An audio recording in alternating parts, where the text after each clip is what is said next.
mercy on us!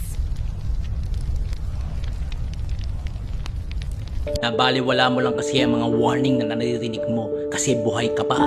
Sinasabi mo saka ka na lang magbabago, sinasabi mo saka na lang ang mga bagay na yan. Pag dumating yung time na wala ng second chance, iiyak ka ng sobrang lakas sa impyerno na may uod sa katawan mong hindi namamatay at sisigaw ka ng isa pang pagkakataon sapagkat sobrang init. Ang sabi ng Bible, yung mga nakikiapid, sumasamba sa Diyos-Diyosan, nangangalunya, nakikipagtalik sa kapwa lalaki o kapwa babae, nagnanakaw, sakim, naglalasing, nanlalait ng kapwa o nandaraya ay walang bahagi sa kaharian ng Diyos. Even kahit nagsisimba ka pa, kahit mabait ka pa, pag wala kang tunay na relationship kay Jesus, walang pumasok na banal na espiritu sa buhay mo, hindi ka pa rin ligtas. Lahat lang na sinasamahan ng Holy Spirit, yun lamang ang mga anak ng Diyos. Pag nasa iyong Holy Spirit, gagawa ka ng mabuting bagay sa tulong ng Holy Spirit at susunod ka sa kalooban ng Diyos.